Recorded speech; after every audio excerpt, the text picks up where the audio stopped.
कर्माची गती गहन आहे. आपण तिसऱ्या अध्यायात बघितलं होतं की कर्म किती गुंतागुंतीचं आहे. आता इथे आपण बघितलं अनिष्ट मिश्रम मिश्रांच्या त्रिविधं कर्म न फलम भवत्यत्यागिनां प्रीत्य न तु संन्यासिनां क्वचित, की इष्टकर्म केलं तर कसं फळ मिळतं, हे सगळे फळाचे प्रकार पाहिले.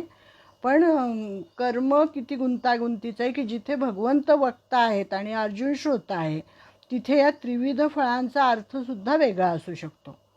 म्हणजे वरवर अनिष्ट वाटणारं कर्म परिणामी इष्टही असू शकतं, वरवर इष्ट वाटणारं कर्म परिणामी अनिष्टही असू शकतं, असं भगवंतांना याच्यामध्ये सांगायचं आहे.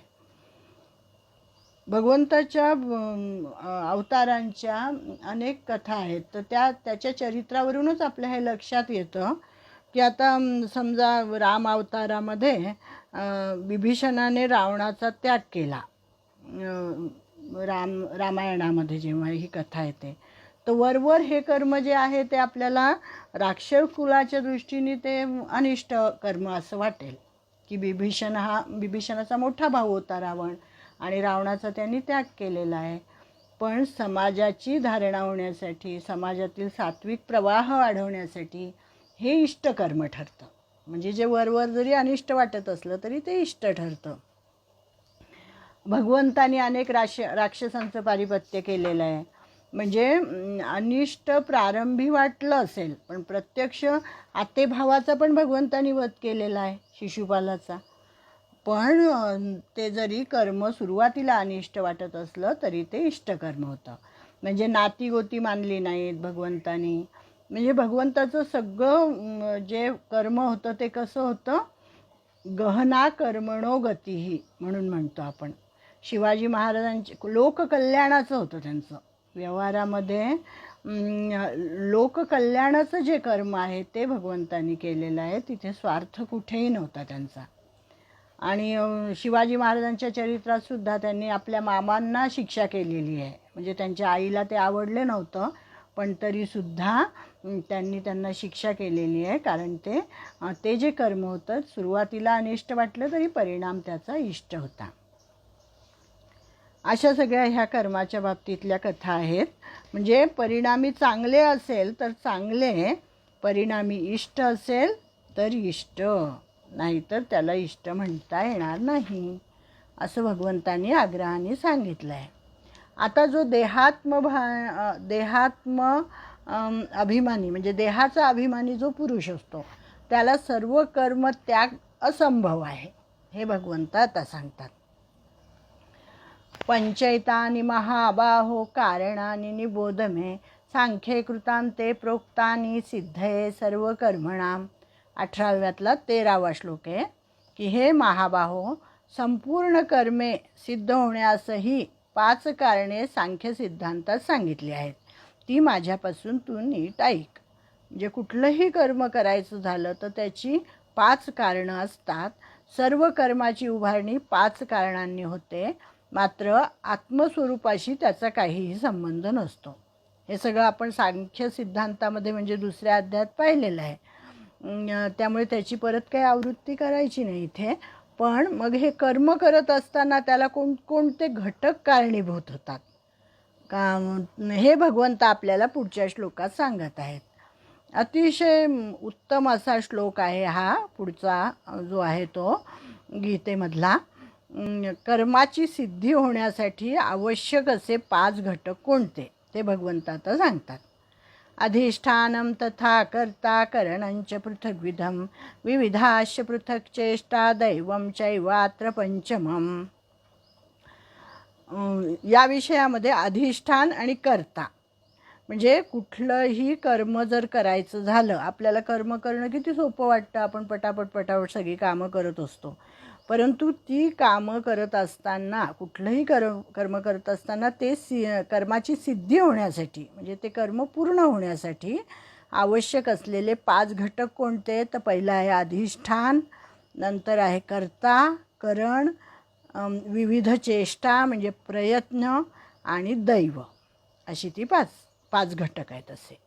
म्हणजे हे कर्मसिद्धीचे 5 घटक या श्लोकात सांगितलेले आहेत. या 5 गुणांमुळे या पाचांच्या एकत्र येण्यामुळे कुठलंही कार्य हे पूर्ण होत असतं. तर त्याच्यासाठी चांगलं समजावून म्हणजे सोपं आपल्याला समजावं म्हणून शेतकऱ्याचं उदाहरण दिलेलं आहे की शेतकरी असतो, मग त्या शेतकऱ्याचं शेत हे त्याचं अधिष्ठान आहे. कर्ता स्वतः शेतकरी आहे, अधिष्ठानम तथा कर्ता. करण म्हणजे काय की नांगर, बैल इत्यादी त्याची साधने आहेत शेतीसाठी जी लागतात ती. करण म्हणजे साधने पृथग्विधम. आणि विविधाश्च पृथक चेष्टा म्हणजे कोणत्या, तर पावसाळा तोंडावर आलेला आहे, अत्यंत सावधपणे तो नांगरणी करतो, पेरणी करतो, शेतामधलं सगळं तण काढून टाकतो. हे सगळं त्याचं पृथग्विध चेष्टा म्हणजे प्रयत्न झाले. बी वेळच्या वेळी पेरणे हाही त्याचा प्रयत्नच आहे.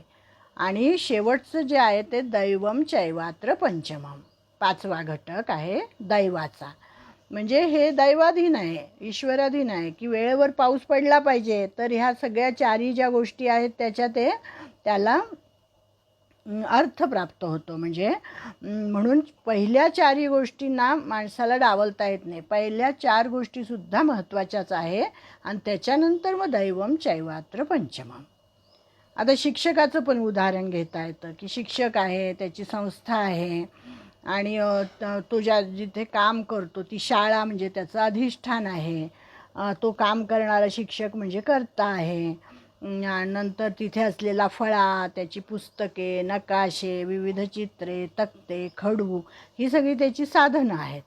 आणि पृथग्विध चेष्टा म्हणजे की जेवढा वेळापत्रकामध्ये वेळ दिलेला आहे त्याच्यापेक्षा अधिक वेळ देऊन तो जास्तीत जास्त उत्तम रीतीने मुलांना कसं शिकवतो, अधिक ज्ञान कसं देतो, हे सगळं त्याचे प्रयत्न झाले. आणि मग त्याचं गोमटं फळ त्याला मिळतंच, त्याचा पगार त्याला मिळतो. मग तो दैवम चैवात्र पंचमम. म्हणून ज्या ज्या वेळेला आपण आयुष्यामध्ये प्रयत्न करत असतो त्या वेळेला माणसाने काय केले पाहिजे, तर हे भान ठेवलं पाहिजे की पहिल्या 4 गोष्टी उत्तम रीतीने करायच्या आणि मग शेवटची जी गोष्ट आहे ती दैवावर अवलंबून असते. नाहीतर फक्त दैवावरच भरोसा ठेवून काहीही होत नाही. या 5 घटकांमुळे कर्माची सिद्धी होत असते. पण माणसे काय करतात, पहिले 4 घटक काही नीट सांभाळत नाहीत आणि 5व्या घटकाला म्हणजे दैवाला मात्र दोष देतात. दैव हा शब्द ते वाईट अर्थानेच वापरतात, पण तसं नाही आहे. दैव हा शब्द हा चांगल्या अर्थाने सुद्धा आहे. म्हणून समर्थांनी प्रारब्ध आणि प्रयत्न यांचं एक संवादरूपी भाष्यच लिहिलेलं आहे. आणि माणसाने यज्ञाला ईश्वर समजून प्रयत्न करावेत. समर्थांचे प्रयत्नावरील जे भाष्य आहे ते अगदी अभ्यास करण्यासारखं आहे. सगळ्यांनी ते लक्षात ठेवण्यासारखं आहे की प्रयत्नाला समर्थ रामदास स्वामींनी किती महत्त्व दिलेलं आहे.